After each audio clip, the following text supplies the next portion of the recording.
আসসালামু আলাইকুম।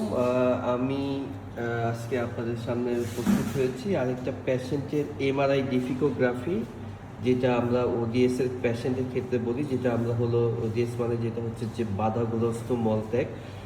সো আপনারা ভালোভাবে খেয়াল করবেন এই পেশেন্টটার এমআরআই ডিফিকোগ্রাফিটা।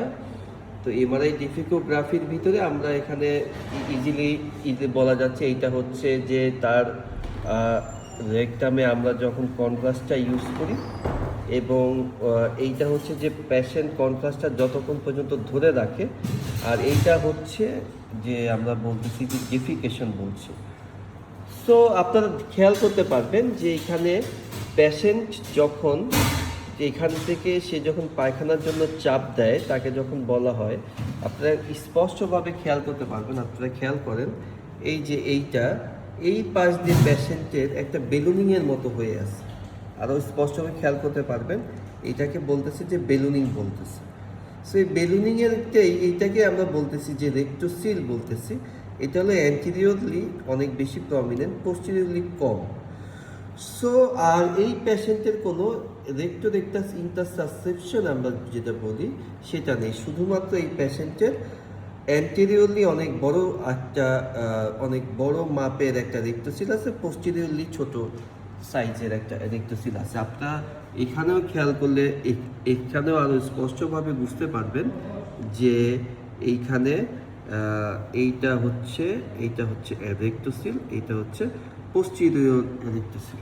তো এই পেশেন্টের ক্ষেত্রে আমরা যেটা করছি যে আমরা স্টার অপারেশন করছি। যেটা হয় যে অনেকেই যেটা বলে যে স্টার অপারেশনের আমরা কি, যেমন একজন সার্জন দিন আমার কাছে একটা পেশেন্ট আসছে যে বলেছে যে আমি কি স্টার অপারেশন করতে পারি কিনা। আসলে এটা আসলে ভালো আপনারা খেয়াল করতে পারেন, এইটা হচ্ছে স্টার অপারেশনের জন্য আমরা যে মেশিনগুলো ইউজ করি, এবং এই দুইটা হচ্ছে যেই রেক্টোসিলগুলো ছিল সেইটার একটা আর কি অংশ।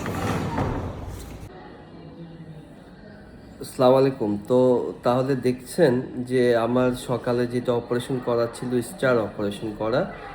সো ওইটা যেটা আমাদের যেটা আমি এমআরআই ডিফিকোগ্রাফির মাধ্যমে আমরা বোঝাতে চেয়েছি যে এই রোগীটার রেক্টোসিল ছিল, এবং এই রোগীটার কোনো ইন্টারনাল রেকটাল প্রোলাপস বা ইন্টারসাসেপশন আমরা যেটা বলি সেটা ছিল না।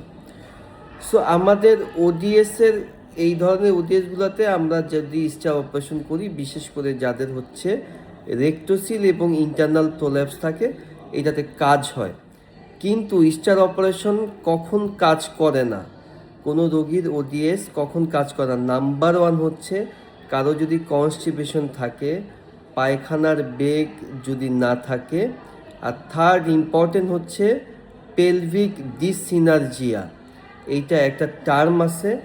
দেখা যায় যে এই রকম সমস্যা থাকলে এদের স্টার অপারেশন করলে কাজ করে না।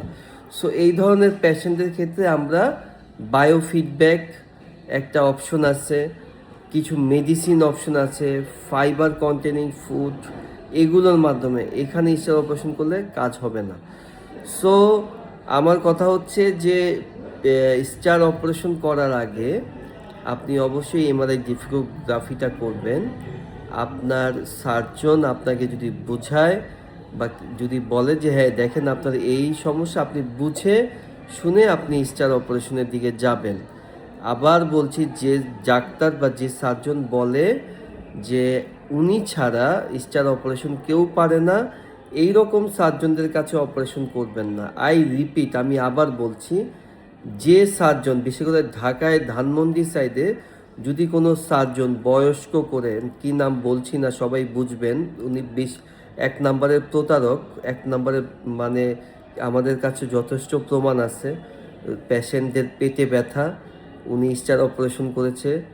পেশেন্টদের আইবিএসের সমস্যা, উনি স্টার অপারেশন করেছে। পেশেন্টের ইউরিনে ইনফেকশন, ওই ভদ্রলোক স্টার অপারেশন করেছে। এবং ওই ভদ্রলোক সবার কাছে বলে একমাত্র বাংলাদেশে উনি অপারেশন করতে পারে স্টার অপারেশন। এটা সম্পূর্ণ ডাহা মিথ্যা কথা। সমস্ত সার্জনরা স্টার অপারেশন করতে পারে, তবে হ্যাঁ ওনার মতো গণহারে যাকেই দেখে তাকেই স্টার অপারেশন করানো আমাদের কাছে যথেষ্ট প্রমাণ আছে। সুতরাং সেটা কথা না, আপনার শরীর আপনাকে অবশ্যই বুঝতে হবে কখন স্টার অপারেশন করবেন, কখন স্টার অপারেশন করবেন না। আমার অনেকগুলো ভিডিও আছে। সো আজকে আমার এই ভিডিওটার উদ্দেশ্য হচ্ছে যে স্টার অপারেশন আমরা করি, সিলেক্টেড কেসে করি, পেশেন্টদেরকে আমরা বুঝাই, পেশেন্টদেরকে আমরা কনভিন্স করি যে আপনার স্টার অপারেশন করতে পারেন, এইটা উপকার হবে। বা যে রোগীর পেলভিক ডিসিনার্জি আছে, এটা নিয়ে আমি আরেকবার বলবো, যাদের কনস্টিপেশন আছে, যাদের দেখা যাচ্ছে যে এই পায়খানার কোনো বেগ নাই, নো বেগ, মানে কোনো ডিফিকেশন যেটা রিফ্লেক্স তার আসেই না, 3 দিন 4 দিন 5 দিন পর পর আসে, কারণ তার ক্রনিক কনস্টিপেশন হিস্ট্রি ছিল। এই ধরনের পেশেন্টের ক্ষেত্রে স্টার অপারেশন করলে ভালো হবেন না। সুতরাং আপনাদের সবার কাছে অনুরোধ, আপনারা স্টার অপারেশন করার আগে অবশ্যই চিন্তা ভাবনা করবেন, এমন কারো কাছে করবেন না যার কাছে কোনো এক্সপ্লেনেশন শুনতে চাইলে আপনাকে বলবে না। এমন কারো কাছে অপারেশন করবেন না যে ডাক্তার বলবে উনি ছাড়া আর কেউ অপারেশন পারে না। এই ধরনের চিকিৎসকদের থেকে আপনারা অবশ্যই দূরে থাকবেন।